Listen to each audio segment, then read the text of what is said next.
ஐஸ்வர்யவான் என்றும் பழைய மண் ஆலயத்தை இடித்துவிட்டு இன்று டூம் வைத்து கோடிக்கணக்கான பணத்தை செலவிட்டு கோடிக்கணக்கான பணத்துக்கு நிலையத்தை வாங்கி கோடிக்கணக்கான ரூபாயை செலவிட்டு நீ ஆராதிக்கிற ஸ்தலத்தை கட்டி எழுப்பலாம். ஆனால் எபேசு சபை ஆலயத்தை விட்டு வெளியே வந்து நடத்துவதற்கு இடம் இல்லாமல், கட்டுவதற்கு பணம் இல்லாமல், அங்கு திறனி என்கிறான ஒரு மனுஷனுக்கு போய் அந்த பள்ளிக்கூடத்தை கேட்டு வாங்கி மற்ற நாட்கள் பள்ளிக்கூடம் நடக்கட்டும், இந்த உயிர்த்தெழுந்த நாளில் நாங்கள் எல்லாரும் கூடி ஜெபம் எங்களுக்கு இடந்தார்கள் சொல்லி அங்கே திறனு என்கிறவருடைய வித்தியாசாலி அனுதினமும் அவர்கள் சபை நடத்தினார்கள். இவ்விதமாக 2 வருஷம் சபை நடந்தது சொல்லி நாம் எபேசியர்கள் அங்கே அப்போஸ்தலர் நடபடிகள் 19வது அதிகாரம் அங்கே 9வது வசனம் வாசிக்கிறேன். சிலர் கடினப்பட்டு அவிசுவாசிகள் ஆகி கூட்டத்துக்கு முன்பாக இந்த மார்க்கத்தை நிந்தித்த போது, பவுல் பிரசங்கித்த மார்க்கத்தை நிந்தித்த போது, பவுல் சொன்ன பிரசங்கிக்கிற உபதேசம் தவறு என்று சொல்லி அந்த உபதேசத்தை தவறாக எண்ணி அந்த கூட்டம் வெறும் 12 பேர்கள் தான். 7ஆம் வசனத்துடைய கடைசி வரியை பாருங்கள். அந்த மனுஷர் எல்லாரும் ஏறக்குறைய 12 பேராக இருந்தார்கள். இயேசுவின் நாமத்தை ஏற்றுக்கொண்டவர்கள் வெறும் 12 பேர்கள். அதுதான் சபை, எபேசு சபை. அந்த சபையின் விளக்கு தான் முதல் குத்து விளக்கு. பிரியமானவர்களே, எபேசு பட்டணத்தில் 2 இடத்தில் சபை நடக்கிற ஒரு சபை யெகோவா சபை, ஒரு சபை யெகோவா யோசுவாக வந்த சபை. அந்த சபை பெரிய பள்ளிக்கூடத்து பெரிய கோடிக்கணக்கான ரூபாய் செலவு செய்து கட்டப்பட்டதான அங்கே பெரிய ஆலயத்தில் நடக்கிறது. குத்து விளக்கோ பள்ளிக்கூடத்தில் கூடிய சபை 12 பேர்களை கொண்ட சபை. இது கிபி அங்கே 50வது வருஷம். அப்படியானால் இந்த சபை ஆரம்பித்த காலம் எதுவோ அதுதான் 50வது வருஷம்.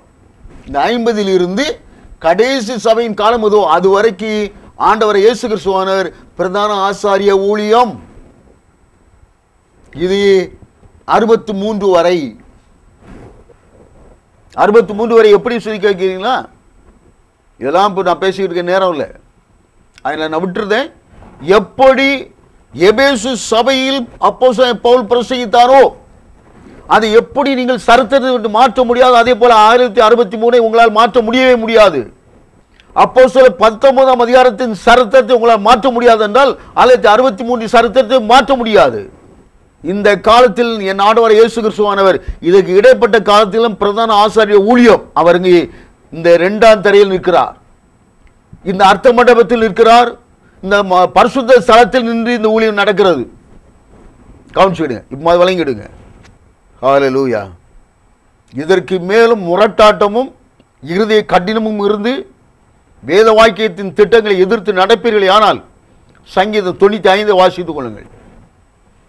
இன்றைய சத்தத்தை கேட்பீர்கள் ஆகில் வனாந்தரத்தில் நடந்த போது, வாசிக்கிறேன் சங்கீதம் 95, 40 வருஷமாய் நான் அந்த சந்ததியை ஆரோசித்து அவர்கள் வழுவி போகிற இருதயமுள்ள ஜனம் என்றும் என்னுடைய வழிகளை அறியாதவர்கள் என்று சொல்லி என்னுடைய இளைப்பாறு பிரவேசிப்பதில்லை என்று என்னுடைய கோபத்திலே ஆணையிட்டேன் சொல்லி அந்த சங்கீதம் முடிவடைகிறது.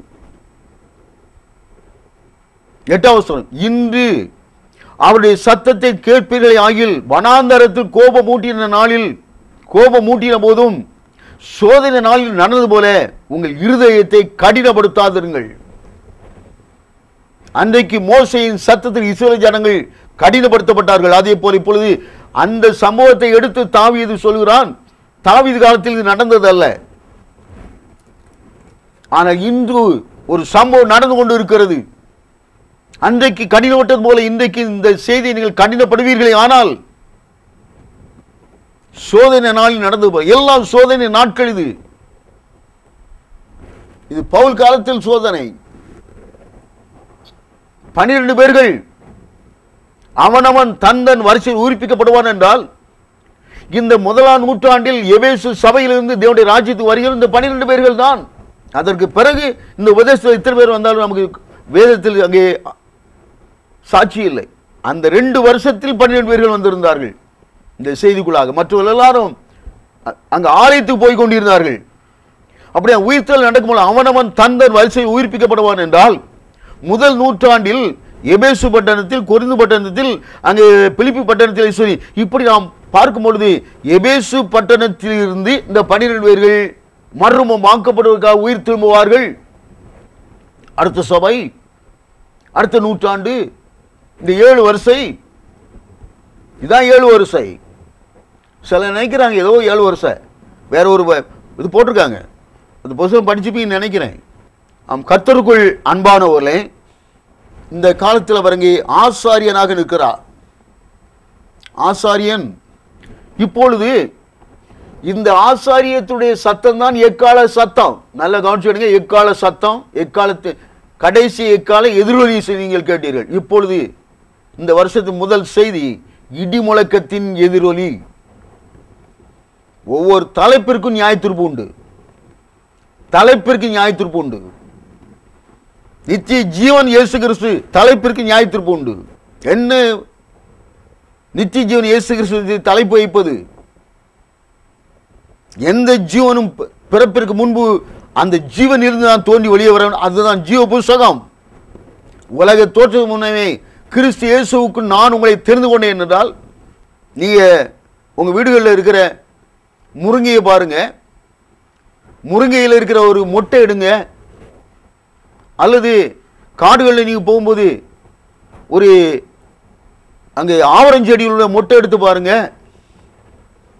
அல்லது ஒரு பக்கம் போக வேண்டாம், நீங்க வீட்டில் சாப்பிட்டுக்கிட்டு இருக்க ஒரு வேர்க்கடலை எடுங்க, வேர்க்கடலை பருப்பு உடைச்சு பாருங்க, 2 பருப்புக்கு மத்தியில் உங்க ஒரு உயிர் இருக்கா இல்லையான்னு பாருங்க, அங்க ஒரு செடி இருக்கா இல்லையா பாருங்க, கடலை செடி உள்ள இருக்கா இல்லையான்னு பாருங்க. அந்த கடலையை நீங்கள் மண்ணுக்குள் புதைத்து வைத்தால், புதைக்கி வைக்கப்படுவதற்கு முன்னமே இந்த கடலை பருப்புக்குள் இருக்கிற கடலையின் செடி தான் முளைத்து வரும். அப்படியே ஒரு ஆவர முட்டை எடுத்து அந்த முட்டை உரித்து பாருங்கள், உள்ளே ஒரு காய் இருக்கும். உங்களுடைய வீட்டில் முருங்கை இருந்தா ஒரு மொட்டை எடுத்து அந்த மொட்டை மெதுவாக எடுத்து பாருங்க, உள்ளே முருங்கைக்காய் உள்ளே இருக்கும். இந்த முருங்கைக்காய் தோற்றத்துக்கு வருவதற்கு முன்னமே அது எங்கே இருக்கிறது? மொட்டுக்குள் இருக்கிறது. இந்த மொட்டு மரத்துக்குள் இருந்து வெளியே வந்து இருக்கிறது, இது வெளியே வந்து ஒட்டலை. அப்படியே நீங்கள் பூமியில் இத்தனை வருஷம் பிறந்திருக்கிறீர்கள் என்றால், நீங்கள் பிறப்பதற்கு முன்னமே அந்த நித்திய ஜீவனுக்குள் இருந்திருக்க வேண்டும். அப்படியானால் நீங்கள் தேவனுடைய புத்திரர். அங்கு இல்லாமல் நீங்கள் அங்கே ஏதேன் தோட்டத்தில் உன் வித்துக்கும் அவள் வித்துக்கும் பகை உண்டாக்குவ சொல்லி இயேசு கிறிஸ்து எந்த சர்ப்பத்தை பார்த்து சொன்னாரோ, எந்த சர்ப்பத்தின் ஸ்பேமில் இருந்து, எந்த சர்ப்பத்தின் விந்தணுவில் இருந்து நீ பிறந்திருப்பாய், ஆனால் நீ கிறிஸ்துக்குள் இருக்கவில்லை. உலக தோற்றத்துக்கு முன்னமே, உலகம் உண்டாவதற்கு முன்னமே, வானம் பூமி படைப்பதற்கு முன்னமே இருந்த ஜீவன் தான் கர்த்தராகிய இயேசு கிறிஸ்து. அவர்தான் நித்திய ஜீவன். ஜீவ புஸ்தகத்தில் பெயர் எழுதப்பட்டவர்கள் என்பது என்ன? நாங்கள் ஒரு புஸ்தகம் போட்டு எழுதி வச்சு, நீங்க புஸ்தகத்தில் பிறந்தவர்களா? உங்க அப்பா புஸ்தகமா? நீ புஸ்தகத்துக்கா பிறந்திருக்கா, மரத்துக்கா பிறந்திருக்கா? சில மரத்து பேரை வச்சுப்பாங்க. நான் பேச விரும்பல. மனுஷர்களுக்கு மனுஷன் மரத்தின் பெயர் இருக்கிறது, மனுஷர்களுக்கு அங்கே சர்ப்பத்தின் பெயர் இருக்கிறது, மனுஷனுக்கு அங்கே பிள்ளைகளுக்கு மனுஷனோட ஆண்குறியின் பெயரை வைக்கிறார்கள், பெண்குறியின் பெயரை வைக்கிறார்கள். நீங்கள் யாருக்கு பிறந்திருக்கிறீர்கள்? உங்கள் ஜீவன் கிறிஸ்துக்குள் மறைந்திருக்கிறார் என்றால் அர்த்தம் என்ன? கிறிஸ்து என்னைக்கு இருக்கிறார்?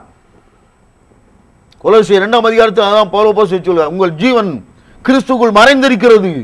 ஆம், கர்த்தருக்குள் அன்பானவர்களே, இதே எக்கால சத்தமாய் இருந்தவர் 4ஆம் அதிகாரத்தில் அடுத்த சத்தம் வருகிறது, இங்கே ஏறி வாங்கிற சத்தம். அவன் இங்கே 4ஆம் அதிகாரத்தில் போகிறான். ஒரு சிங்காசனம் வைக்கப்பட்டிருந்தது. அந்த சிங்காசனம் என்பது நாற்காலி அல்ல, பயங்கரமான ஒரு வெளிச்சம் பற்றி அப்படியே சுழன்று கொண்டு இருக்கிற ஒரு பயங்கரமான வெளிச்சம். அதுதான் தேவனுடைய சிங்காசனம். தேவனுடைய சிங்காசனம் எவ்வளவு பயங்கரமானது வாசிக்க வேண்டுமானால் எசேக்கியேல் 1ஆம் அதிகாரத்தை வாசித்து சிந்தித்து பாருங்கள். இருக்கிற அக்னியின் உகாறு அங்கே மண்டலத்தை நீங்கள் வாசிக்கலாம். அந்த மண்டலம் எவ்வளவு பெரிய மண்டலம், ஏதோ 10 அடி நீளமா? சூரிய மண்டலம் என்பது என்னது? சூரியனை மத்தியில் வைத்து புளுட்டோ கடைசி கிரகம், ரெண்டுக்கு இடைப்பட்ட தூரம் எவ்வளவோ அது சூரிய மண்டலம். பரமண்டலம், பரமண்டலம். நாம் பிரியமான பரலோகத்தை கண்டது யார்? அப்படி ஒரு இடம் இருக்கா சொல்லி அனைவரும் நினைக்கலாம். எந்த எசேக்கியேல் புஸ்தகத்தில் எந்த ரஷ்யாவை குறித்து எழுதப்பட்டு இருக்கிறதோ, எந்த எத்தியோப்பியை குறித்து எழுதப்பட்டு இருக்கிறதோ, எந்த எகிப்து தேசத்தை குறித்து எழுதப்பட்டு இருக்கிறதோ, எந்த ரஷ்யாவை குறித்து எழுதப்பட்டு இருக்கிறதோ, அத்தனை நிறைவேறும் போது அதே புஸ்தகத்தில் எழுதப்பட்ட பரமண்டலம் ஏன் இருக்காது? எப்படி நீங்கள் மறுதளிக்க முடியும்? எப்படி 37வது அதிகாரம் எலும்பு பள்ளத்தாக்கு, எலும்பு பள்ளத்தாக்கு ஏதோ வார்த்தையை போட்டு விளையாட்டு பாட்டு எழுதிட்டு இருக்காங்க, அங்கு பிரசித்து கொண்டிருக்கிறார்கள். இஸ்ரவேல் நாட்டு சரித்திரம் கிபி அங்கே 70வது வருஷத்தில் எப்படி இஸ்ரவேல் நாடு அழிந்ததோ, 48ஆம் வருஷம் முதல் இவ்விதமாய் உருவாகி கொண்டு இன்று தீவிரவாதத்தினால் நெருக்கப்பட்டு கொண்டிருக்கிறோம். அத்தனை சரித்திரமும் எசேக்கியேல் 37க்குள் இருக்கும் பொழுது, இது நடப்பதற்கு முன்னமே கிமுவில் எழுதப்பட்ட சரித்திரம் இது. திருசன புஸ்தகம், எசேக்கியேல் புஸ்தகம் இஸ்ரவேல் நாடு தோன்றிய பிறகு எழுதப்பட்ட புஸ்தகம் அல்ல. இஸ்ரவேல் நாட்டுக்கும் அரபு மக்களுக்கும் சச்சரவு ஏற்பட்ட பொழுது எழுதப்பட்ட புஸ்தகம் அல்ல இது. இஸ்லாம் மார்க்கம் தோன்றுவதற்கு முன்னமே எழுதப்பட்ட புஸ்தகம், கிறிஸ்தவ மார்க்கம் வருவதற்கு முன்னமே எழுதப்பட்ட புஸ்தகம். ஆனால் அத்தனை வார்த்தையும் வார்த்தைக்கு வார்த்தை, எழுத்துக்கு எழுத்து நிறைவேறுமானால் ஏன் எசேக்கியேல் 1ஆம் அதிகாரத்தின் பரமண்டலம் இல்லாமல் போகும்? செத்ததை கண்டது யாரு? போறது அடைது. பேசிக்கொண்டிருந்து விளையாடி ஏமாந்து போகாதீர்கள். தேவன் தம்முடைய வார்த்தை ஒரு நாளும் ஃபெயிலியராக்க விடவே மாட்டார். தேவனுடைய வார்த்தை ஒரு நாள் அழியாது. வானம் அழிந்தாலும் பூமி அழிந்தாலும் என் வார்த்தை அழியாது என்று சொன்னார். என் வார்த்தை மாறாது என்று சொல்லி இருக்கிறார். அவன் பிரியமானவர்களே, இங்கே ஏறிவான்னு சொல்லி போன பொழுது ஒரு மண்டலத்தை பார்க்கிறான். அதான் தேவனுடைய சிங்காசனம். அந்த இடத்திற்கு அவன் போன பொழுது அங்கே நாம் வெளிப்படுத்தி விசேஷம் 1ஆம் அதிகாரத்துக்கு போகிறான், 2ஆம் அதிகாரத்தை பார்க்கிறான். அதே அதிகாரம் அங்கே 5ஆம் வசனம் வெளிப்படுத்தி விசேஷம் 4:5 வருகிறது. அந்த சிங்காசனத்திலிருந்து இடிகளும் மின்னல்களும் முழக்கங்களும் புறப்பட்டு வந்தனே சொல்லி. இங்கு வந்தது எக்கால சத்தம், இங்கு வருவதோ இடி முழக்கத்தின் சத்தம். ஆம் கர்த்தருக்குள் அன்பானவர்களே, அந்த இடி முழக்கத்தின் சத்தத்தை தான் இப்பொழுது நீங்க வாசிக்கிறேன். எபிரேயர் நிருபம் 9ஆம் அதிகாரம் 2ஆம் வசனத்தை வாசிக்கிறேன், கவனிங்க. 3ஆம் வசனம், இது 3ஆவது, இது 2ஆம், இது 9ஆம் அதிகாரம் 2ஆம் வசனம், இது 9ஆம் அதிகாரம் 3ஆம் வசனம். நல்லா கவனிச்சிடுங்க. கீ எங்க இருக்குன்னு பாருங்க. வெளிப்படுத்தி கண்டுபிடிக்க வேண்டுமான அதனுடைய கீ, அதனுடைய திறவு வசனம் எங்க இருக்கிறது? எபிரேயர் 9:2 இந்த பகுதி. கிபி 50 முதல் எபேசு சபையின் காலத்தில் இருந்து அப்போஸ்தலர் நடவடிக்கைகள் 19ஆம் அதிகாரத்தில் இருந்து அங்கே வெளிப்படுத்தி 13ஆம் அதிகாரம், வெளிப்படுத்தி 3ஆவது அதிகாரத்துடைய கடைசி சபை ஆகிய லவோதிகா சபை வரைக்கும் உள்ள காலம் 2000 வருஷ காலம் இந்த சம்பவம். இந்த நாளில் இயேசு இந்த பரிசுத்த ஸ்தலத்தில் இருக்கிறார். ஒரு ஆசாரியன், அவர் ஆசாரியன். இப்பொழுது அவர் தேவன். தேவனுடைய சிங்காசனம், ஒரு சிங்காசனம் இருந்தது. அந்த ஒரு சிங்காசனம் ஒருவர் இருந்தார், 3 பேர் இல்ல. சிங்காசனம் நாற்காலியும் கிடையாது. எது தேவனுடைய சிங்காசனம்? இந்த சிங்காசனம் வேறு யார் பார்த்திருப்பது? ஏசாயா 6:1 படித்து பாருங்கள். உசியா ராஜா மரணம் அடைந்த வருஷத்தில் ஆண்டவர் உயரமும் உன்னதமான சிங்காசனத்தின் மேல் வீற்றிருக்க கண்டேன். ஆண்டவர் யார்? ஆண்டவர். எங்கெல்லாம் ஆண்டவர் என்று வருகிறோம் அது எல்லாம் யெகோவா கர்த்தர் இயேசு கிறிஸ்து. ஆண்டவன் என்று வருகிற இடமெல்லாம் மனுஷனும் அங்கே தூதர்களும். வேத புஸ்தகத்தில் அவர் என்று வருகிற இடமெல்லாம் தேவன், அவன் என்று வருகிற இடமெல்லாம் மனுஷன். பேதுரு அவன், பவுல் அவன்தான், காபிரியேல் தூதன் அவன்தான். இன்னைக்கு சில ஊழியக்காரங்க நம்ம அவர்னு பேசுகிறோம், தேவனுக்கு மேலே. நீ சபை ஊழியக்காரங்க ரெவரண்ட் எல்லாரையும் அவர்னு நம்ம பேசுகிறோம். அதுக்கு கீழே பேசுகிறோம், அவங்களுக்கும் கோபம் வரும். இந்த வேத புஸ்தகத்தின் ரகசியம் தெரியாத காரணத்தின் நிமித்தமாய் தேவனுக்குரிய மகிமையை மனுஷர்கள் எடுக்க, மனுஷர்கள் பேசுவதை அவர்கள் தாங்கிக் கொள்ள முடியவில்லை.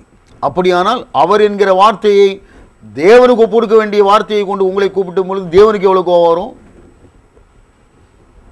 கொஞ்சம் நான் யாரையும் தாக்கலை. வேத புஸ்தகத்தை படிங்க. அவர் என்கிற இடம் யாருக்கு? அவர் என்கிற எழுத்து யாருக்கு? அவன் என்கிற எழுத்து யாருக்கு? ஆண்டவர் என்கிற எழுத்து யாருக்கு? ஆண்டவன் என்கிற எழுத்து யாருக்குரியன்னு சொல்லி வேதத்தை பாருங்க. நான் பேசி நீங்கள் கோவப்படாண்டா, என் வார்த்தைக்கு செய்ய கொடுக்காண்டா. உனக்கு உண்மையான தேவ பக்தி இருந்து தேவனுக்கு பிரியமாக நடக்குன்னு சொன்னால் வேதத்தை படியா. அவர் என்பது யார்? அவன் என்பது யார்? 2 வருஷம் முன்னாடி போட்டிருக்கேன். அவர் அவன், ஆண்டவர் ஆண்டவர் சொல்லி 2 மணி நேரம் கேசட் இருக்கு. எல்லாம் கீ. ஐயா, அது ஒரு கீ. அவர் அவன், ஆண்டவன் ஆண்டவர் என்கிற கீ. எப்படி இங்கே 2 கீயை வைக்கிறோம், அது போல கீ. இது 3வது. இப்போ நாம் அடுத்த கீயை பார்க்கிறோம். எபிரேயர் 9:3 வாசிக்கிறேன், கவனிச்சு பாருங்க. 2ஆம் திரைக்குள்ளே மகா பரிசுத்த ஸ்தலம் எனப்பட்ட கூடாரம் இருந்தது. அங்கே கர்ப்ப கிரகம், மூலஸ்தானம். இங்கே மகா பரிசுத்த ஸ்தலம், மணிமண்டபம். அங்கே மணி அடித்து கணத்தில் 2 தட்டு தட்டிட்டு அங்கே திருநீர் எடுத்து பூசிட்டு போகிற இடம். அவசர வெட்டு கையில் கொண்டு போகிற தேங்காயை அந்த இடத்துல போட்டு உடைச்சிட்டு கணத்தில் 2 தட்டிட்டு வேலைக்கு போகிறது. இன்னும் சாமி கும்பிட என்னால் முடியாது. அது பிரகாரம் இல்லை. ஆண்டவர் என்னதான் என் கூட பேச போகிறார், நீ கொடுக்குற செய்தி நான் கேட்க போகிறேன். பரிசுத்த ஸ்தலம் இனி நம்ம அல்ல, ஆண்டவனுக்கு படைக்கிற இடம். அங்கே பேச்சு கிடையாது, ஒன்றும் கிடையாது. அது மகா பரிசுத்த ஸ்தலம். அதான் சிங்காசனம். அதுதான் வாசிக்கிறோம். மகா பரிசுத்த ஸ்தலம் எனப்பட்ட கூடாரம் இருந்தது. அதை பொன்னால் செய்த தூப கலசமும் முழுவதும் பொன் தகடு பதித்திருந்த உடன்படிக்கை பெட்டியும் இருந்தன. அந்த பெட்டியில் மன்னா வைக்கப்பட்டிருந்தது. ஆரோடைய தரித்துக்கோள் இருந்தது. உடன்படிக்கையின் கற்பலகை இருந்தது. அங்கதான் புஸ்தகம் இருக்குதியா. 10 கற்பனை, மோசே நியாயப்பிரமாண புஸ்தகம், அங்கே உள்ளே புஸ்தகம் இருக்கிறது. அந்த புஸ்தகம் தான் நம்ம கையில் இருக்குது. இதைத்தான் வெளிப்பிசை 5ஆம் அதிகாரத்தை வாசிக்கிறோம். அந்த சிங்காசன வீற்றிருக்கிறவருடைய வலது கரத்திலே ஒரு சிறு புஸ்தகத்தை கண்டேன். அது 7 முத்திரையால் முத்திரிக்கப்பட்டு இருந்தது. அதை வாங்க ஒருவரால் முடியாது.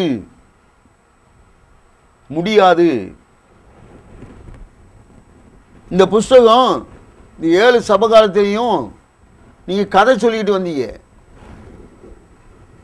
இன்னைக்கும் கதை சொல்லிக்கிட்டு தான் இருக்கிறீங்க. ஏன்னா அந்த புஸ்தகம் உங்களுக்கு தெரியாது. கர்த்தருக்குள் அன்பானவர்களே, நாம் ஏசாயா புஸ்தகம், ஏசாயா திருச்சிற புஸ்தகம், அங்கே 29வது அதிகாரம் 9ஆம் வசனம் முதல் 12ஆம் வசனத்தை வாசித்து பாருங்க. உங்கள் மேல் 10ஆம் வசனம், உங்கள் மேல் கன நித்திரின் ஆவியை வர பண்ணி உங்கள் கண்களை அடைத்து, ஒரு பேர் சொல்லி கூட தெரியும், அந்நிய பேச தான் தெரியும். இந்த வேத புஸ்தகத்தை அர்த்தம் தெரியாதியா உனக்கு? உன் கண்ணை அடைச்சிருக்கு, உன் மேலே முக்காடு போட்டு வச்சிருக்கு. இந்த புஸ்தகத்தை கையில் கொடுத்து ஒரு துண்டை போட்டு கண்ணை மறைச்சிக்கிட்டு வாசினையும் வாசிக்க முடியாது. ஆயினாலும் இன்னைக்கு அவர்களால் அர்த்தம் சொல்ல முடியாது. உன்னை முகத்தில் இருக்கிற துணின்னு கிழிச்சு தூர எடுக்கலை, உனக்கு எப்படி அர்த்தம் தெரியும்? தேவன் ஞான திருஷ்டிக்காரராகி உங்கள் திருசிகளுக்கு முக்காடு போட்டார். நீ திருசின்னு சொல்லிக்கிடுவா. ஆனால் உன் முகத்தில் எடுக்கிற திரையை எடுக்கலையே, உனக்கு எப்படி வேதத்தின் அர்த்தம் தெரியும்? எரிவே புஸ்தகத்தை படித்து பாருங்க. மேய்ப்பரில் எனக்கு துரோகம் பண்ணினார்கள், கர்த்தர் யார் என்பதை சொல்லவில்லை. யார் கர்த்தர்? பிதா குமாரன் பரிசுத்தாவி என்றால் 3 கர்த்தர். எந்த கர்த்தர்? அதில் யார் கர்த்தர்? எப்படி கண்டுபிடிக்கணும்? எப்படி கண்டுபிடிச்சு வச்சிருக்கு வேதத்தில்? நீ உன் அனுபவத்தில் கண்டுபிடிக்காண்டா, வேதத்தில் இருக்குது. கண்டுபிடிக்க வேண்டிய முறைமையும் கண்டுபிடிச்ச ஆட்கள் இருக்கிறார்கள். அதை சொல்லுதி. நான் ஏன் உன் அனுபவத்தை கேட்டுங்க நான் படிக்க வேண்டிய அவசியம் இல்லை. எனக்கு இந்த வேத புஸ்தகத்தை விடைய கொடு. இந்த வேத புஸ்தகம் மறைச்சிருக்கு உனக்கு. இந்த வேத புஸ்தகம் உன்னால் காட்ட முடியும். உன்னால் 3 தான் காட்ட முடியும். பிதாவே உம்முடைய கையில் ஆவி ஒப்புகிறேன், அதான் உன்னால் காட்ட முடியும். என் தேவனே ஏன் என்னை கைவிட்டீர், அதை தான் உன்னால் காட்ட முடியும். உனக்கு முக்காடு, அதுதான் முக்காடு. ஏன்னா அந்த புஸ்தகம் எங்க இருக்குன்னு சொன்னா பரிசுத்த ஸ்தலத்துக்குள்ள இருக்கிறது. கர்த்தருக்குள் அன்பானவர்களே, இந்த 7 சபகாலத்தில் அவர் இங்கே ஆசாரியராக நிற்கும் பொழுது அவர் இன்னும் சிங்காசனுக்கு போகல.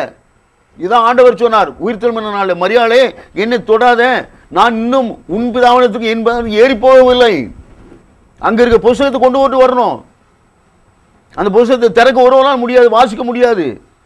வாசிக்க தெரிந்தவர்களுக்கு கொடுத்து வாசி என்றால் எனக்கு வாசிக்க தெரியும்.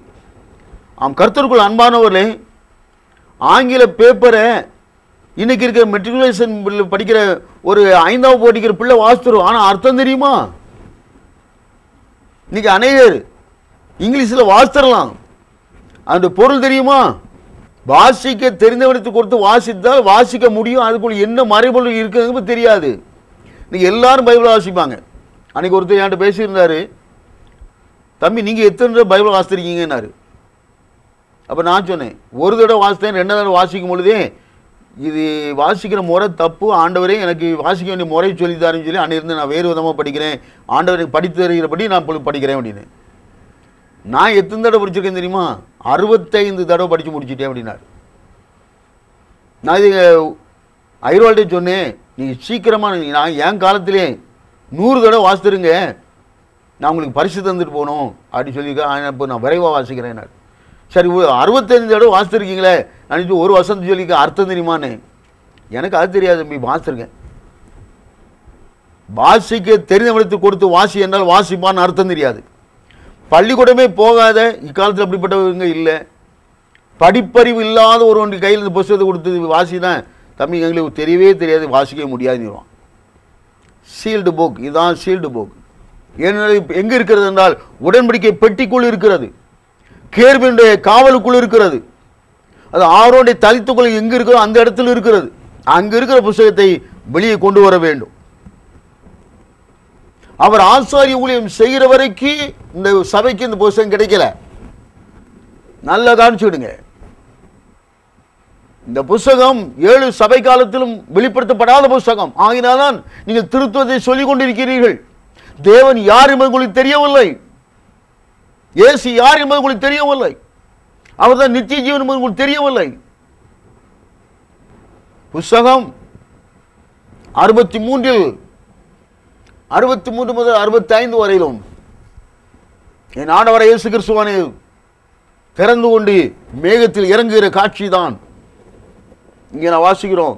அவருடைய வலதுகரத்தில் திறக்கப்பட்ட புத்தகம் இருந்தது. ஏசாயா 1, 25, 26, 28, ஏசாயா 6:1, வெளிப்படுத்தின 4:1-2, வெளிப்படுத்தின 5:1, 10:2-4. அது நேரத்தில் 7 இடிகளும் சத்தமிட்டு முழங்கின. இதுதான் இடி முழக்கத்தின் செய்தி. இடி முழக்கத்தின் செய்தி 63 முதல் பூமிக்கு வந்துவிட்டது. ஐயா, 10ஆம் அதிகாரம் இன்றைக்கு உரியதல்ல. வெளிப்படுத்தின 10ஆம் அதிகாரம் இன்றைக்கு உரியதல்ல. திறக்கப்பட்ட புத்தகத்துடைய இடியின் சத்தம். அந்த புத்தகத்தை திறந்த பொழுது 7 இடிகளும் சத்தமிட்டு முழங்கின. அந்த 7 இடி எங்க இருக்கிறது? வெளிப்படுத்தின 6ஆவது அதிகாரத்தில் 4 இடி இருக்கிறது. 3 இடி கிடையாது, நீங்கள் கண்டுபிடிக்கவே முடியாது. இந்த 7 இடிகளும் சத்தமிட்டு முழங்கின பொழுது நான் எழுத வேண்டும் என்று இருந்தேன், எழுதாதை முத்திரை போடு என்றார். யோவான் இந்த 7ஐயும் வெளிப்படுத்தி எழுதி வைக்க வேண்டும் என்று விரும்புவது, நீ எழுதி அதை வெளிப்படுத்தி வைக்க வேண்டாம், மறைத்து விடு, நீ மறைத்து விடு, நீ மறைத்து விடு. 7 இடிகள் முழங்கி விட்டன. 7 இடிகளுடைய சத்தத்தை யோவான் கேட்டான். ஆனால் இன்னதுதான் 7 இடி என்று எழுதி வைக்கவில்லை. அது உள்ளும் புறம் எழுதப்பட்ட 7 இடியின் சத்தம். பிரியமானவர்கள், இப்பொழுது நீங்கள் இந்த 7 சபையை விட்டு இந்த இடி முழக்கத்தின் சத்தத்துக்கு வாருங்கள். நீ சபைக்குள் இருக்கிற காலம் முடிந்தது. ஆயின இனி சபை அந்திகிறிஸ்துவோடு போய் சேர்ந்து கொண்டிருக்கும். இதே 63, 65 சவுலை ராஜாவாக்கி இருக்கிறார்கள். மறைச்சு பேசுனேன், ஒரு வார்த்தையில் பேசியிருக்கிறேன். இதுக்கு முன்னால் அப்சலோம் செய்தி கொடுத்திருக்கிறேன், போலி தாவீது குமாரனுடைய செய்தி கொடுத்திருக்கிறேன். வேதத்தில் படிச்சு பார்த்துக்கிடுங்க. இடிமுழக்கத்தின் செய்தி உங்களுடைய நியாய தீர்ப்பின் செய்தி. சவுலை ராஜாவாக்கினதற்கு அடையாளம் என்ன? நாளை நேரத்தில் நீங்கள் கிறிஸ்துவை தள்ளிவிட்டு, இயேசு சொன்னார், சாமுவேல் உன்னை தள்ளவில்லை, உனக்குள் இருக்கிற ஆவியாகிய என்னுடைய ஆளுகை அவர்கள் வேண்டாம் என்று சொல்லிவிட்டார்கள். சவுலாகிய மனுஷனை கேட்டிருக்கிறார்கள். ஆகினால் நாளை நேரத்தில் இடியும் மின்னலும் கூடியதான கல்மழை பெய்யும் என்பதை சொல் சவுலை ராஜாவாக்கினது. அப்படியானால் இந்த இடிமுழக்கத்தின் நாளில் இதே 63, 65 பூமியில் ஒரு சம்பவம் இன்னொரு இடத்தில் நடைபெற்றுக் கொண்டிருந்தது. அங்கே ஒருவனை ராஜாவாக்கி இருக்கிறார்கள், சவுலை ராஜாவாக்கி இருக்கிறார்கள். சவுளுடைய தோளின் கீழ் தான் எல்லாரும் இருந்தார்கள். இன்றைக்கு உலகத்தில் அத்தனை மதமும் ஒரு தலைவன் இருக்கிறான், அவனுக்கு கீழ்தான் இருக்கிறார்கள். அவன் தான் உயர்ந்தவன், அவனை ராஜாவாக்கி இருக்கிறார்கள். 63, 65 அதே நேரத்தில் நடந்திருக்கிறது. வெளிப்படுத்தின விசேஷம் 10ஆம் அதிகாரம் விளையாட்டின் சத்தம் அல்ல. வெளிப்படுத்தின விசேஷம் 10ஆம் அதிகாரம் சாதாரண ஒரு அதிகாரம் அல்ல. உலகம் முழுவதும் இது சத்தமிட்டுக் கொண்டிருக்கிற மக்கள் இருக்கிறார்கள், ஊழியக்காரர்கள் இருக்கிறார்கள். நான் மாத்திரம் சத்தம் போடவில்லை, உலகம் முழுவதும் கர்த்தர் வைத்திருக்கிறார் இந்த சத்தத்தை. அதனால் தான் சொல்கிறேன், இடி முழக்கத்தின் எதிரொலி தப்பிக்கொள்ள வேண்டுமானால் இதெல்லாம் முடிந்து விட்டது. சகோதரனே, சகோதரியே, ஊழியக்காரனே, குருடனே, செவுடனே, பேசுறது நினையாதங்க. விளங்கி இருக்கா? விளங்கி இருந்தால் உன் காது திறக்கப்பட்டு இருக்கிறது, உன் கண் திறக்கப்பட்டு இருக்கிறது. சத்தத்தை கேட்டால் உன் காது திறந்திருக்கிறது. நடந்து வருஷம் என்ன ஆயிட்டு யோசிச்சு பாருங்க. 65 முதல் 35, இப்பொழுது ஒரு 14, 39 மற்றும் 49 ஆண்டுகள் ஆகியிருக்கிறது. ஜூபிலி காலம், ஜூபிலி ஆண்டு. என்ன செய்ய போகிறீர்கள்? எதிரொலி. It is not the voice of the அங்கே thunder, the echo of the thunder. இது தண்டரின் சத்தம் அல்ல, இது இடிமுழக்க சத்தம் அல்ல, இடிமுழக்கத்தின் எதிரொலி சத்தம். இடிமுழக்கத்தின் எதிரொலி சத்தம். ஆம் பிரியமானவர்களே, காலத்தை நிதானித்து பாருங்கள். இவ்வளவு தெளிவோடு கூட நான் எப்படி என்னால் தைரியமாக பேச முடியும்? தெரியாது இருப்பேன். ஆனால் எப்படி நான் இவ்வளவு வைராக்கியத்தோடு சத்தம் என்னால் தைரியம் வரும்? இயேசுவான இப்பொழுது சபைகளில் இல்லை, சபை காலம் முடிந்தது. அப்படி ஆனால் என்ன சொல்லி கேட்கலாம்? ஏகப்பட்ட செய்தி இருக்குது, கவனிச்சுடுங்க. இந்த ரெண்டும், ஒன்று சபை காலம், அடுத்தது இதுதான் மனவாட்டிக்குரிய காலம், எடுத்துக்கொள்ளப்படுத்த உள்ள செய்தி. அவர்களுக்கு டைரக்டாக சபைக்கு வெளியே ஒரு செய்தி வந்து கொண்டு இருக்கிறது. இது சபைக்குரிய செய்தி அல்ல, இது வனாந்தரத்தின் சத்தம். அந்த ஆசாரிய சத்தம், அண்ணா காய்பாவின் சத்தம், ஆசாரிய சத்தம், சபைக்குரிய சத்தம். யோவான் ஸ்நானனோ இந்த வனாந்தரத்தின் சத்தம் உண்டாயிட்டு எழுதப்பட்டவன் நானே என்று சொன்னான். வனாந்தரத்தில் சத்தம் உண்டாயிட்டு சொல்லி ஏசாயை சொன்னான் அல்லவா, அந்த சத்தம் தான் நான் என்று யோவான் சொன்னான். அண்ணா காய்பா யாருடைய சத்தம்? மோசேக்கு கொடுக்கப்பட்ட சத்தத்தின் ஊழியக்காரன் அண்ணாவும் காய்பாவும். யோவான் ஸ்நானகனோ வனாந்தரத்துக்கு கூடிய சத்தம், அது சபைக்குரிய சத்தம் அல்ல. அந்த சத்தத்தில் தோன்றியதுதான் புதிய ஏற்பாடு. இந்த சத்தத்தில் தோன்ற போதுதான், தோன்றிக் கொண்டிருப்பதுதான் ஆயுர்வேத அரசாட்சி, அடுத்த யுகத்தின் செய்தி. ஜெபம் செய்வோம்.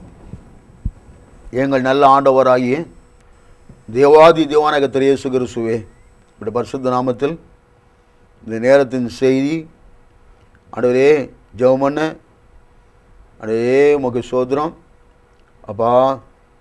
சத்தமிட்டு கொண்டு இருக்கிற அறிவீரப்பா, இந்த மக்களுக்காக ஜெபிக்கிறோம். தேவையுள்ள ஜனங்கள் சத்தியத்திற்கு சாட்சியாய் அடே நோய்களெல்லாம் நீங்க வேண்டும், ஜெபிக்க நேரம் இல்லையப்பா. அப்போ அந்த ஜனங்கள் உம்மண்டை வந்து சகிதிக்கு நேராக திரும்பும் பொழுது நீங்களை குணமாக்கி செய்தி உறுதிப்படுத்தி வார்த்தையை உறுதிப்படுத்தி சத்தியத்தை உறுதிப்படுத்தி ஜெபிக்கிறேன். கர்த்தர் மகிமைப்படுவீராக.